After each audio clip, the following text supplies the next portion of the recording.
Hello YouTube and welcome back to my channel. I am your girl Beauty Bellanori across all my social media platforms. If you would, please go ahead and subscribe to my channel. Of course, thumbs up my video and of course, get a conversation started with me in the comment section below. But this is just a recap of my trip to Memphis. Just going over, some of the attractions, some of the places to visit, some of the places to eat, my recommendations as far as where to stay if you plan on taking a trip to Memphis, no matter what time of year it may be. But if you're ready to get into Memphis recommendations and Memphis shopping, then you already know. Let's get into it. You might be the one taking me home. One thing really lead to one. Okay, so with getting into Memphis, it's a 6-hour drive from Atlanta, depending on what side of Atlanta you stay on. It's gonna take you anywhere between 6 to 7 hours to drive. It's like a 45-minute flight. 45-minute flight, something like that from Atlanta. But anyway, however you decide to get there from whatever part of the country, you're traveling from, Memphis is an amazingly beautiful city. We did stop and do a little shopping on the way. That's the beautiful thing about doing a road trip. When you actually do a road trip, you plan your time to accommodate for traffic, accidents, road work, different things like that. So no one's getting into a destination city at the exact moment they need to go to an event or be at a venue or something like that. Typically, you get into town a day prior, so that way you can kind of see and enjoy the city, different things. Well, I told you guys I was going to take you on my Memphis trip with me. I did go live a lot on both of my platforms, on Facebook and also on Instagram. I posted a lot of pictures and different things for you guys. But I know a lot of you guys necessarily don't do Facebook or don't have Instagram. So this is the reason why I'm doing it also on my YouTube channel as well. So I'm going to insert a lot of photos and some of the videos if I can get them downloaded from the different sites or platforms. But whatever. Getting into Memphis, because we stopped and went shopping, we got into Memphis about 4:30 in the afternoon. And now during this time of year, it gets dark early. Even with coronavirus and everything, traveling, being safe, masking, hand sanitizer, limited our interaction as far as closed spaces with other people as much as possible. We were driving. We saw the outlet malls and stuff.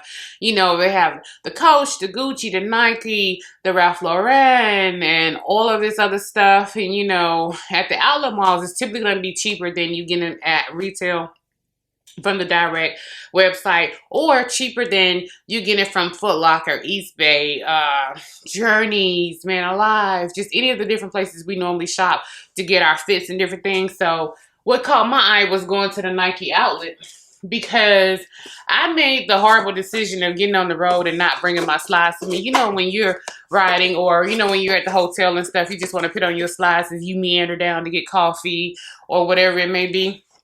So at the Nike outlet, I did go ahead and stop and get these slides. They're in a size 11. And this is the Nike off-court slides.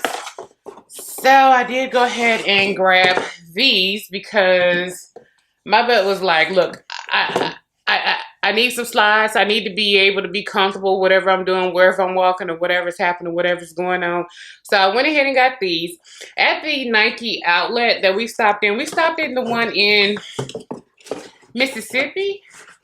Wait, we saw two huge outlets on the way. It was one in Alabama and one in Mississippi. I think this one was the one in Mississippi, or right on the border of Mississippi and Alabama. I want to say. I'm not too sure. Let me look at the receipt. I had to pull out the receipt for this. Okay, so this one was in... Okay, so this is the Nike outlet that was in Leeds, Alabama. Girl, first of all, they was having a 30% off sale in the store. 40% off of clearance price tags and 30% off of everything else. And, of course, they had all of their spring and summer stuff marked down. Super marked down. And all of the winter stuff, it wasn't really too much sales on the winter stuff. I mean, you can still get 10, 20, and 30% off if you bought 1 piece, 2 pieces, 3 pieces, and up from that. But what really caught my eye, outside of the slides, which is why I really went in there to actually get something, is they had the t-shirts. Now, for you guys who just are building your wardrobe out, or you work out a lot and you just need different clothes to work out in, or, when you're running errands and things throughout your city, when you're going on vacation, your traveling clothes and different things like that. Girl, you can never go wrong with a t-shirt. You can never go wrong with a t-shirt, jeans and slides, or t-shirt, jeans and boots, or jacket, whatever it may be, because, you know, temperatures fluctuate in the car, out of the car, on the plane, off the plane, different things like that. So these shirts were normally $19.99. And on the Nike website, they're $19.99 as well. But in the outlet mall, they were $12.99. Plus, I wound up getting 30% off, stacking another 20% off coupon on top of it. So each one of these shirts came out to below $6. And you know your girl had to. I got them all in the size 2X. This is the first one I got, which is just the orange Just Do It Nike shirt. It's nothing else additional with the shirts on the sleeves or anything like that. You guys know I typically don't like plain t-shirts. But when it comes to working out, running errands, and different things like that, these shirts come in clutch. This is the next one that I went ahead and got. And this is a lime green with the white. I'm going to turn it down so y'all can see it. But this one, when I saw it, I just had to have it. I was like, yep, let me go ahead and get that because I love colors or whatnot. And this is another one that I went ahead and got. Now, typically I would try these on because I know how much you guys love a try-on haul. But this isn't necessarily a try-on haul. It's just showing you guys what I got mostly during the actual trip.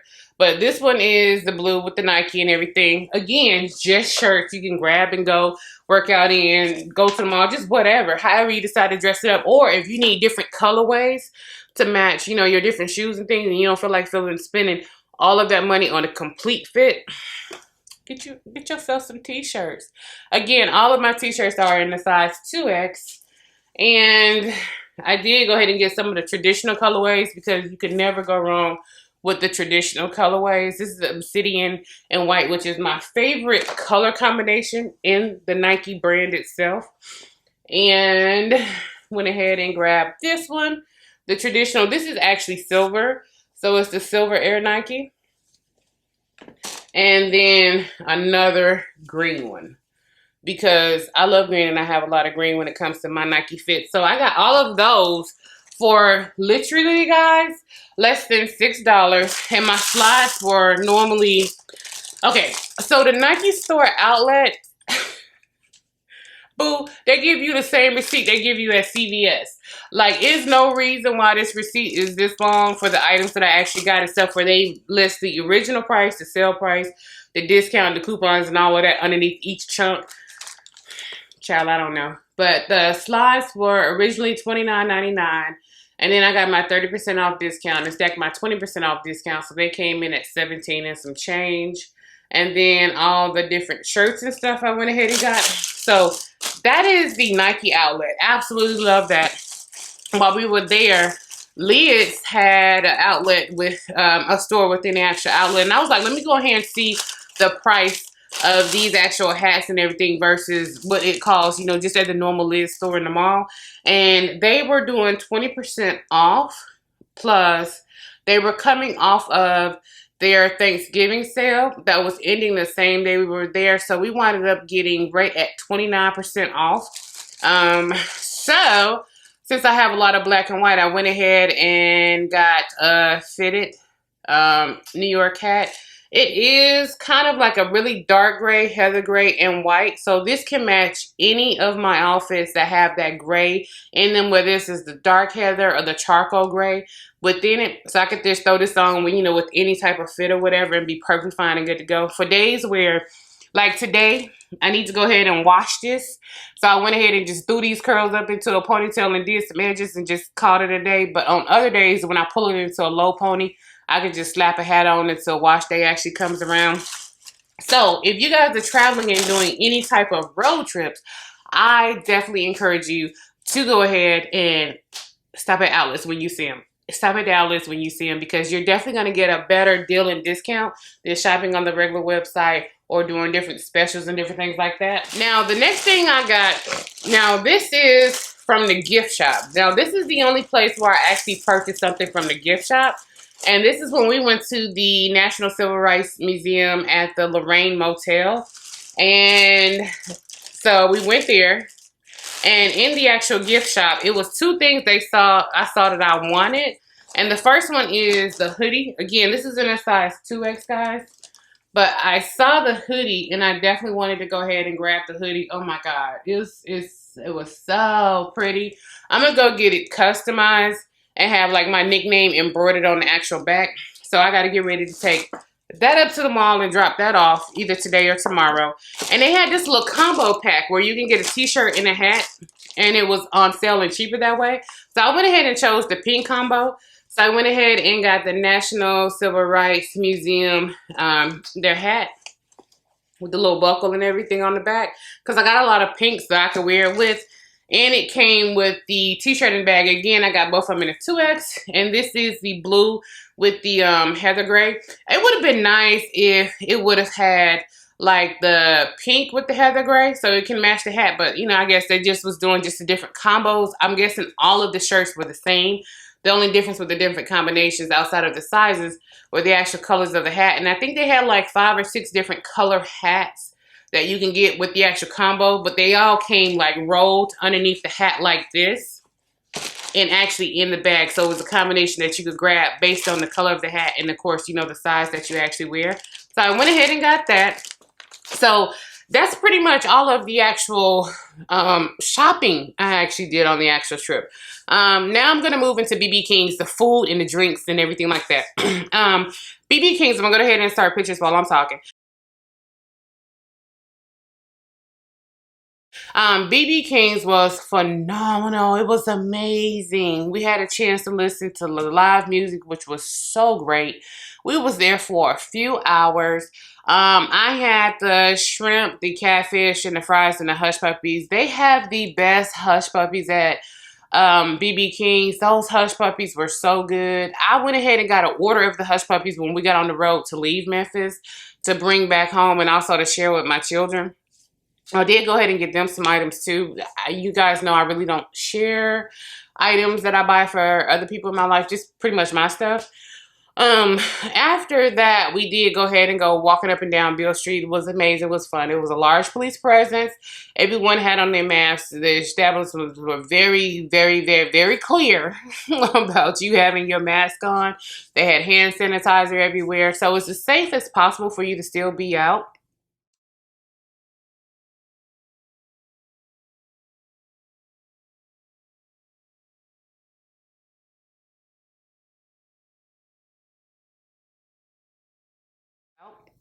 During coronavirus, and they also had very strict, you know, signs and notices up, you know, even with the police there, even with the different restaurants and the shops and everything. You know how sometimes when people wear their masks, they just put it here over their mouth and their nose be out, and they be like, yeah, no, you're gonna need to cover your nose or we're gonna need you to leave, period, point blank. Like, no, we need nose and mouth cover. So I really appreciated that, because a lot of times when I'm here in Atlanta, shops, places, restaurants, grocery stores, literally people being there with no mask on, or they have their mask hanging all the way off their face, so it's just on their chin.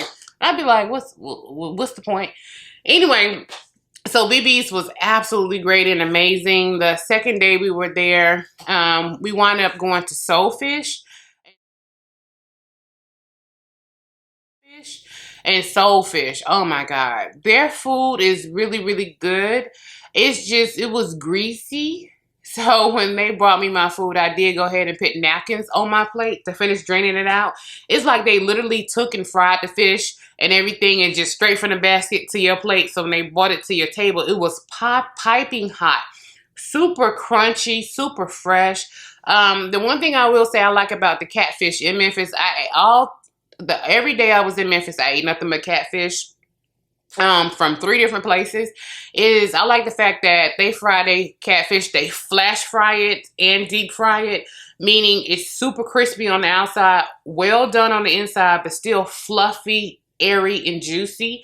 And they take the dark, oily part of the underbelly that's attached to the fish, and they actually fillet all of that off. So all of you get is the white meat. So you don't get that weird aftertaste from the oily part of the fish with the catfish.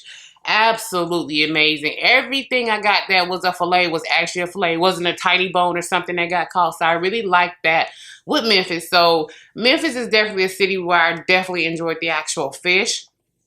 We had went to Lafayette's, and Lafayette's was really nice. It's a beautiful place. Inside is really nice, but you know, they were packed by the time we got there, and they put us out on the patio. If you guys have ever been to Bahama Breeze when they have the fire pits going, you know how even when they put you out there and you're sitting around the fire pit, it gets hot out there. You done took off your jacket, scarf, and everything. Like, it is super warm by the fire pit. Well, at Lafayette, they had a lot of fire torches going, and it was still kind of cold outside on the patio. So I was like, nah, bump this. We was literally at Lafayette 3 minutes before I got up and left and just went to another place because I was like, I can't do this because it was just too cold to really eat, enjoy my company, enjoy the music and everything like that. The thing about Memphis is when you're going out to eat at different restaurants, Midtown, we spend a lot of time in Midtown and downtown on Beale Street. Most of the places have live music and different things like that. So that was beautiful. That was amazing. But on to the actual museums. Now, the first museum we went to, we went ahead and we went to Sun Studios, but we had to wait for a tour. So while we was waiting, we was like, okay, let's go visit some other spots.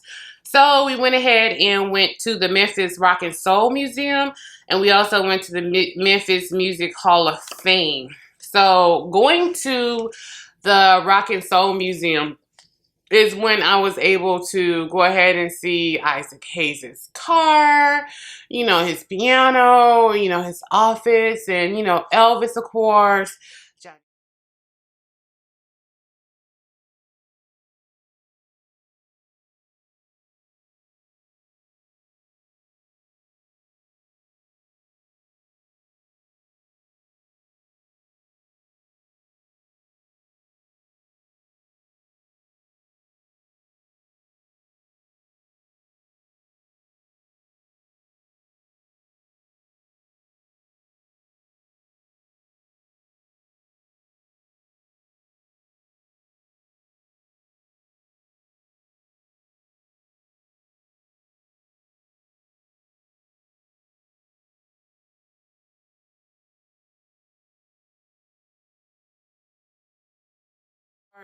Johnny Cash, of course. Hustle and Flow, the movie that, you know, won the award, you know, 3-6 Mafia, that custom hoodie they did. And I'm like, man, they need to just go ahead for the 20-year anniversary of Hustle and Flow. They just need to go ahead and re-release that hoodie because, you know, a lot of us original fans of Hustle and Flow was like, that hoodie was fire.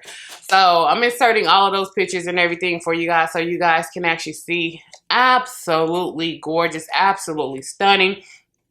And that was at the actual Rock and Soul Museum. And then we went ahead and went over to the Memphis Music Hall of Fame, which is connected. I want to say, is that FedEx Field, FedEx Stadium?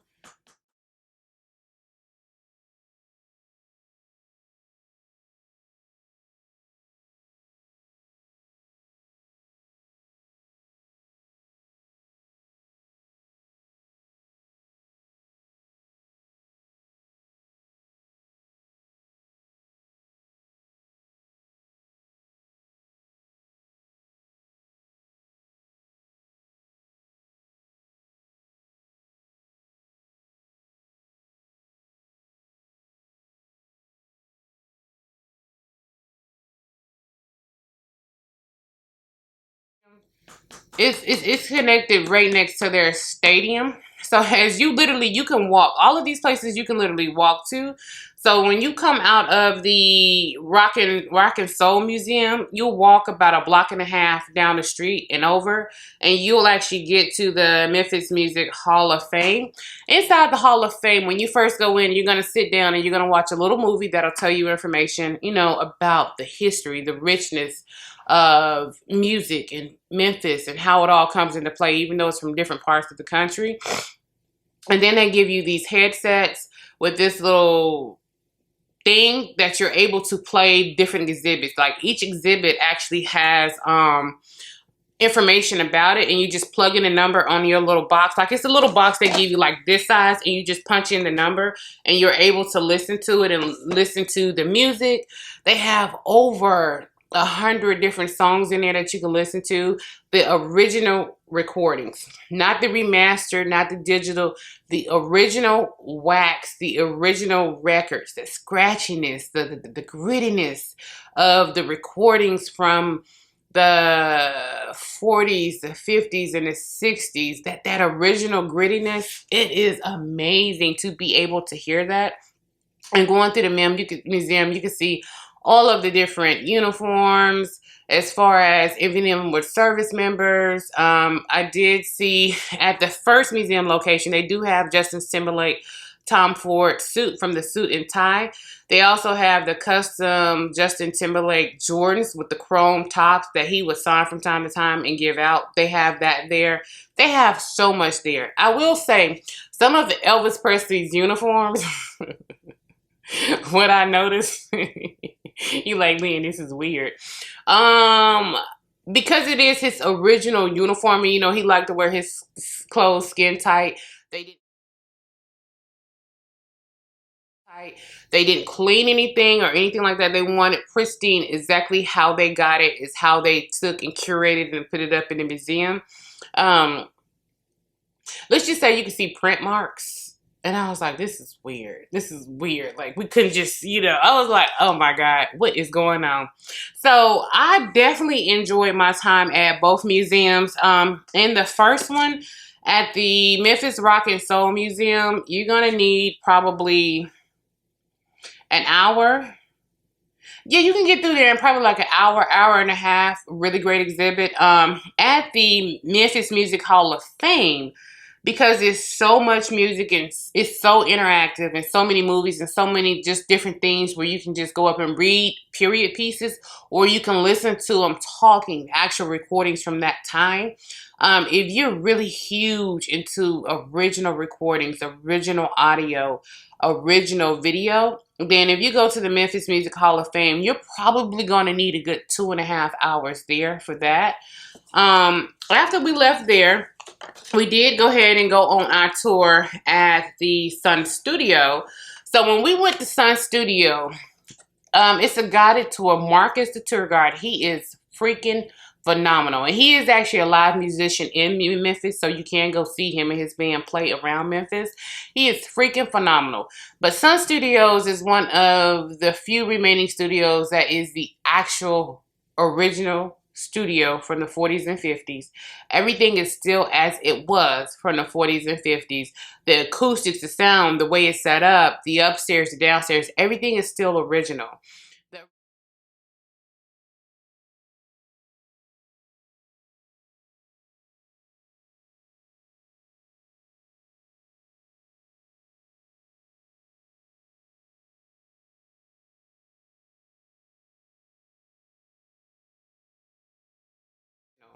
The original desk, the original furniture, like a lot of that stuff is still very much so original there. And the thing about Sun Studios, of course, when you start the guided tour, you know, they take you through the history of Sun Studios, how it started, how young Elvis Presley came in, and I think it was her $3.99 or $3.98 for the recording. He wanted to do a song for his mother for her birthday, but it took him 6 months to save up the $3.98 to actually do that very first recording. And it would be a complete year before, you know, the owner of Sun Studios even decided to even give Elvis the actual shot. You know, it carries you through that whole time and era, but it also carries you through like the $1 Million Quartet, Johnny Cash, the young Ike Turner, and, you know, Howlin' Wolf, you know, and the fact that they recorded a lot of records. Again, you're going to be able to listen to the music, original audio, original scratching, the busted amplifiers. All of that is amazing if you like music and you have a musical ear. But Howlin' Wolf, just to be able to hear his grittiness in his voice, original coming across the speakers in that studio with the acoustics of the wood and the way the roof and everything is. But the way the studio is set up with the roof, it does this. And it's just the acoustics vibrate and surround you in kind of like an amphitheater. Even though it's a small space, it's just a very acoustically set up space that's great. You've had U2 come back and perform there. Bono, Green Day, like it's still a real actual recording studio. So before coronavirus, they used to have what they call jam sessions every night. Every night, if you was on the last tour and a jam session was coming in and it wasn't too crowded, you know, with them, their entourage and everything else, for security reasons, depending on who it was, you can literally sit there and listen to them jam out. And, you know, it's just amazing that this still is here over 60 yeah, over 60 years later, it's still here. So that was great. Sun Studio is definitely a must if you're into Jerry Lee Lewis, Elvis, Johnny Cash, Howlin' Wolf, Muddy Waters. A lot of those records they recorded for Chess Studios up in Chicago. They actually recorded them at Sun Studio down in Memphis, and they would just send the records back up. Or if you're a fan of a lot of those RCA artists before they went over to RCA, you know, Elvis left Sun and went to RCA. You know, a lot of them, the original music you can go back and listen to. So love it. Absolutely love it. If you're in Memphis, I would definitely encourage you to go to Sun Studios if you're into that particular type of music and style of music when it comes to the blues and just being able to have the integration, because it was the first time music was truly integrated with the artists, the musicians, and everything. The Memphis Rock and Soul Museum and the Hall of Fame Museum, this is something you would go to if you're more into the soul part of blues and jazz. Does that make sense? Whereas the Sun Studio is very much so blues and jazz, but it's more or less the rock type of, the rock and roll blues and jazz, the grittiness of it. So those are two different options for you guys. Now, the last thing we actually went to is going to be the National Civil Rights Museum at the Lorraine Hotel. Now, I'm going to go ahead and tell you guys this much.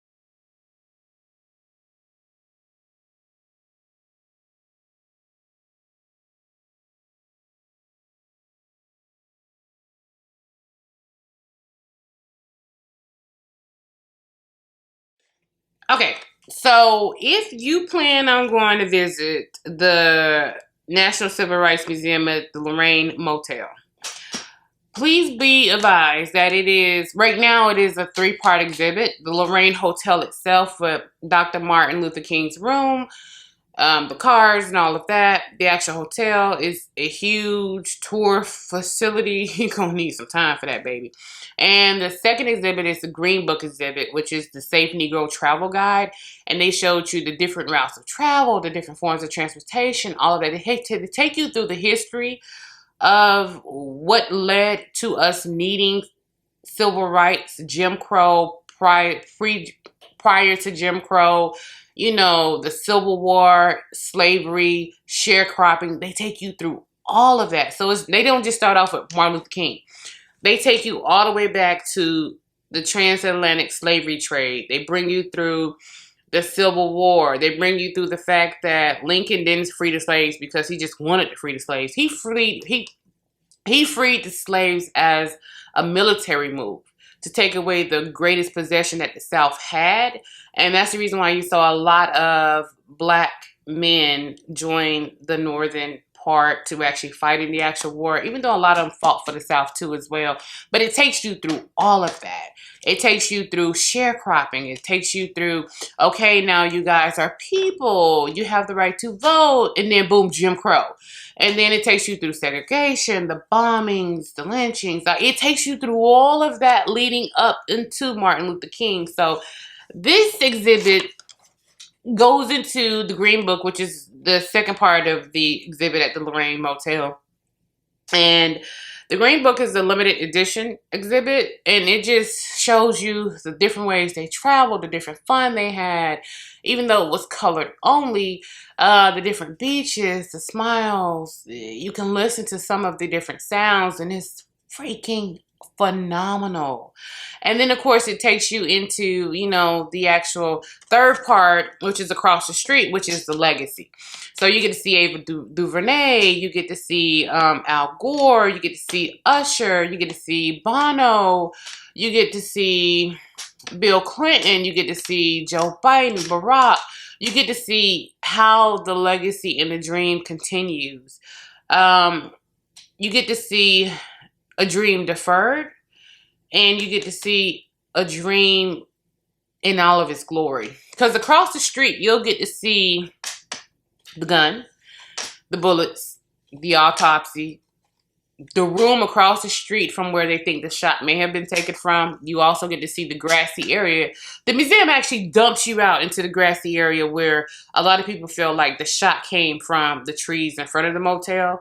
But they also have where the FBI is saying the shot came from, which was up in the bathroom in the window. And in the last exhibit, when you go there, you can actually see his room. The way it was left, his actual pillowcase, the alleged window that was cropped open, that has been left open, never been closed, anything like that. It was left like that. The FBI left it like that in the photos. So no one's never touched it. Of course, it's all behind glass now to keep it preserved, the scene preserved. But you can see the tub and everything for him in his last few hours before he allegedly took that shot that killed Dr. King.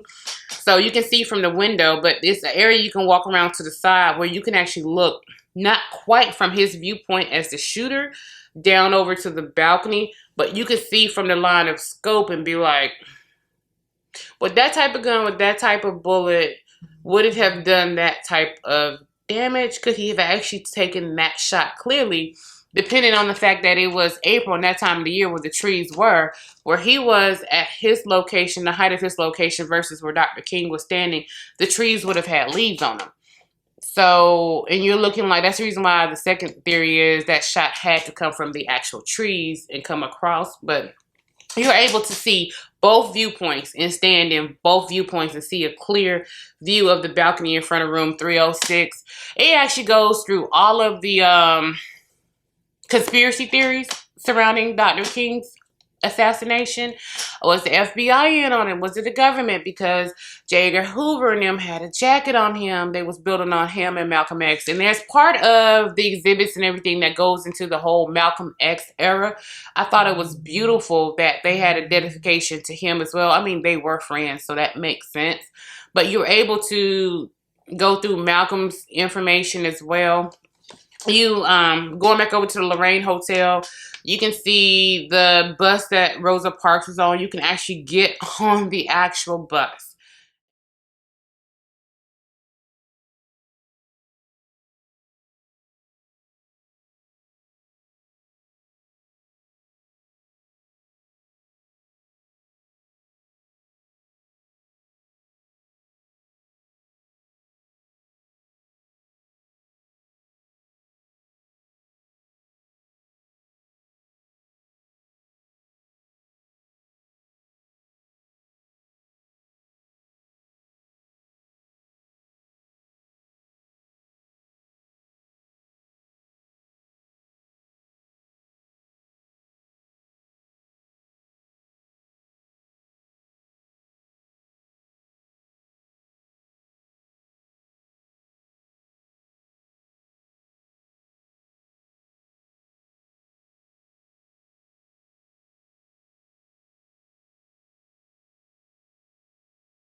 And see, it's a statue of her now in the original bus in the seat where she refused to get up. And then they also show you that Rosa Parks wasn't the first woman who drew attention to the sit-ins during the Montgomery bus boycott. Boycott. Yeah. Okay. So they show all of the other women that were arrested prior to Rosa Parks and after Rosa Parks. It was because of who she was and who she knew that really garnered the attention of the nation when that particular happened. But I really enjoyed the fact that they paid homage to the women that came before her who had already been arrested and everything like that. When they blew up that Greyhound bus with the Freedom Riders.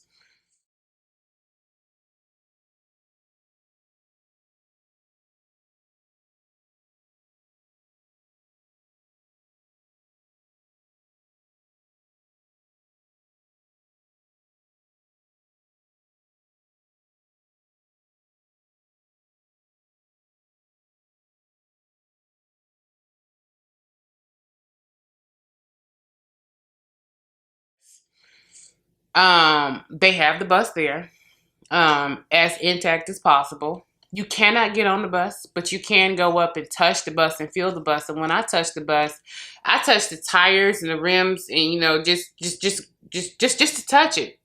And even though it's coated to preserve the bus, when you touch underneath, you can still get a little soot. I got soot on my fingers from the original fire that happened over 50 years ago when the bomb went off with the bus. And it was just surreal.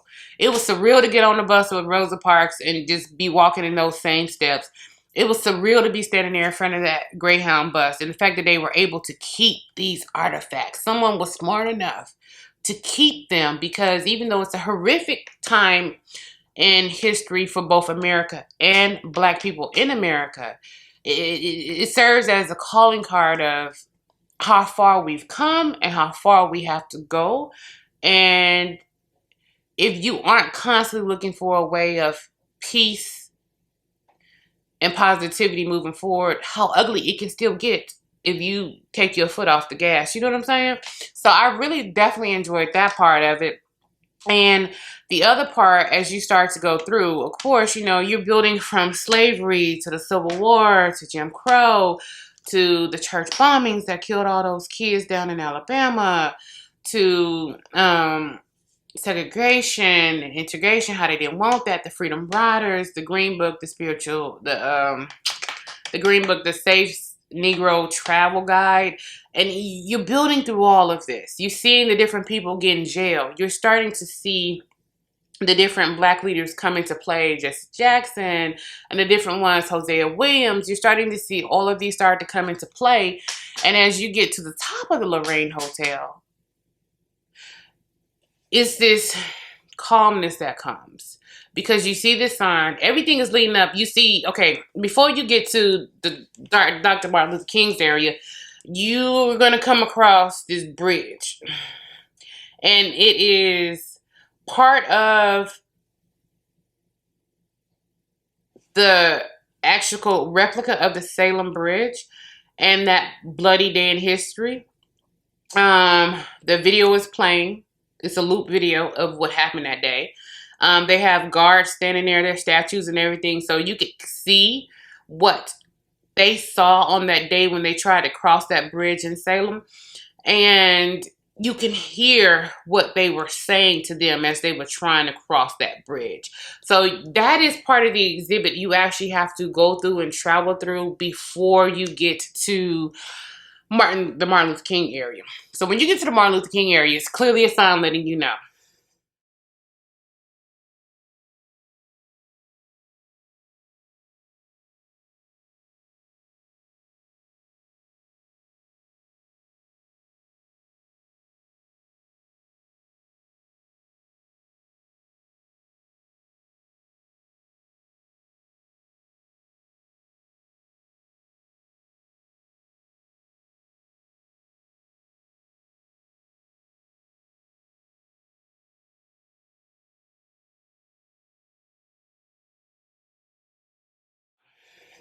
You've reached what you came to see. You know what I'm saying? So when you get to that area and you see that sign, it's very quiet. It's very humbling. It's very powerful, and it's very emotional. I know two of the young ladies that were by me, like we was moving at the same speed throughout the museum. You know, some people you go at your own rate because certain things are more interesting to you, some things you pay more attention to. So we were kind of on the same pace of stopping, looking, and listening. We took our sweet time. I was not being rushed. It was no reason to be rushed to get through the museum. She started crying, and I could hear her crying. And as we walked around the corner and I saw the first glimpse of his room, and you could see outside on the balcony, I couldn't hear that anymore. I couldn't hear her. I couldn't hear anything. Like, for some odd reason, it just got super quiet. And it's like a place of reverence. It was just like a moment of being able to look into Dr. King's room, see his bed, see what they were eating, see what they were drinking, the tea, the layout. You could see the bathroom. You could see his door to his hotel. And right past it, there's a little area where you can stand and you could literally look out on the balcony where he stood, where he was talking to people below in the actual parking lot. And the door, and being so close to just knowing that you're literally standing in a spot that he stood in. You're standing in a spot. He wasn't even supposed to be in Memphis. He was supposed to be in Nigeria.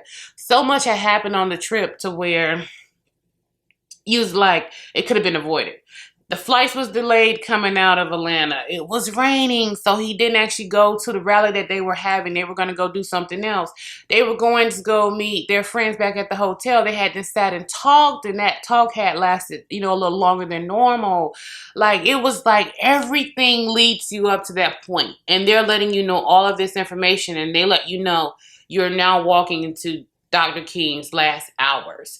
So they take you from everything leading up to from a month before the actual assassination to what happened the week before the assassination, 5 days before the assassination. And it is that timeline of the 10 days leading up to the assassination where you could literally see fate in history has a weird way of tangling. It's the best way I could say it. Because you look at the fact that he should have been in Nigeria. You look at the fact that the only reason why he was in Memphis was because of the sanitation worker strikes, and he wanted to be there. He had to be there. If it was a struggle within the people for them to be equally treated and get their rights, he was going to be there. You look at the flight being delayed out of Atlanta. You look at the rain that just all of a sudden popped up and the storm that prevented him from going from the rally because he should have been at the rally at that time. You look at the fact that they were sitting there talking, and that talk lasted a little longer because they were waiting on someone else to arrive at the hotel. And you're just like, it's like it was so many times that fate was pushing this way, but destiny kept pushing this way. I don't want to say he was a martyr for the civil rights.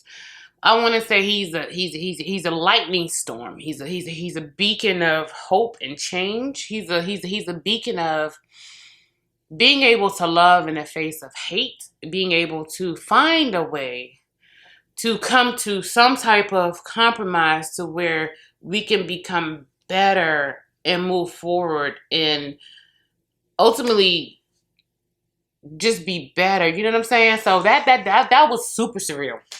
I'm telling you right now, if you are an emotional person, you're going to have an emotional moment, because everyone who goes into that area, even, some of my white friends, they all was like, I felt the same way. I felt the exact same way. It's almost like, I'm not going to say the room is haunted. I'm not going to say it's a ghost. Not that. I'm going to tell you, you can definitely feel a presence. You can definitely feel a presence, and that presence isn't ominous or anything like that. That presence is very powerful. It's very much so fiery. It's very much so alive. It's very much so passionate. It's a healing presence, but it's a presence. You can definitely feel it. That's all I'm gonna tell you. You can definitely feel it. Anyway, so when you leave there, you get to either go into the gift shop and buy gifts and different things like what I did, or you can go back downstairs and you go back through the green book again, because now that you've seen everything that led up and why the Green Book was so important, you can go back down to the Green Book portion of the exhibit and just revisit some of the stuff you skipped over because you didn't deem it was necessary. And now you're going back down there, which is, why I did go back down and take more pictures and different things, because now you're starting to realize why the travel guide was set up the way it was. Why did what should have taken me a 4-hour trip to drive from point A to point B, why did that turn into a 16-hour trip? Why am I having to cut through 2 or 3 different states when I should just be able to take a straight line to get from here to there? Because it wasn't safe for you along that straight line, and you would be murdered. You know what I'm saying? So just being able to go back and just really dig into some of the things. Again, that's the reason why I tell you, you're going to need about 3 to 5 hours if you decide to go to the National Civil Rights Museum. But then once you go across the street, you get to see a legacy continued and a legacy deferred. The reason why I said a legacy deferred, because they have everything involving the FBI, the conspiracy, did Jesse Jackson set him up? Like every conspiracy you've heard about Dr. Martin Luther King's assassination, murder, whatever you want to call it. The fact that he was in Atlanta at the point in time. Yes, he was in Memphis at that time, but there's no way possible he could have taken that shot. The doctors killed him. The doctors smothered him. He was breathing. The FBI set him up. The FBI made sure that the news showed his exact location where he was. They showed his exact door at the hotel. They showed his exact itinerary. Like, they have a wall of conspiracies up. Leading up to the civil rights case for the family for the wrongful death in 1999, they have all of that laid out. They have the actual gun, the bullets that was recovered, and the autopsy and all of that. So that's what I mean, dream deferred, because it doesn't matter your skin color. You have to choose to be evil to do evil stuff. So that's the dream deferred. But the legacy part of it opens up into the fight still continues, the sanitation workers, and how, we're still fighting for equal work, equal pay and everything, even women's rights. You have philanthropy. I can never say that word correctly. Humanitarians and different things across the board who are still donating worldwide, still fighting the fight of, hey, we as a planet, we have so much to give. We're so rich. It doesn't make any sense that one country sits here and they're so rich and they have so much, and this country has absolutely nothing and they're dying. So it takes a humanitarian force to go out there and try to redistribute funds, to redistribute, supplies and different things they need, whether it's food, medical, doctors, housing, clean water, different things like that. So you're able to go into that legacy part where just because the murder happened, the marathon continues, the torch continues, and you're able to see throughout from the murder how the torch has been continued. And when you're looking at the legacy wall, almost half of them have passed away, and it would be within the past 10 years. So you're able to see, it's almost like the wall is like this, right? Okay, let me hold my hands this way. The wall is like this, and it's almost like you can see the lights going out across the wall as they pass. So you can only carry and hold the torch forward to want to be the change you want to see for so long before it's your time. So you can start to see, it doesn't physically happen, but you can see it when you're looking at the photos and realizing who you're looking at and realize they've passed away. And you start to see all of these have passed, and these are still lit for the ones who are still carrying the torches of humanitarian and civil rights forward. And you're realizing we need to add more light to this actual wall because these have already passed. And although their dreams and their works are still here with us, we need to add some more lights as well. So we need some more people to carry this thing forward. So I just thought that was beautiful. And right at the elevator, you have Joe Biden from 2018. That's up. Of course, you got to bum out. Yeah, you got to bum out. Yeah, obviously, you would definitely have that. And of course, you have Bill Clinton up, because they did touch on the Tuskegee experiment, which is why a lot of Black people are not taking that vaccine, but that's neither here nor there.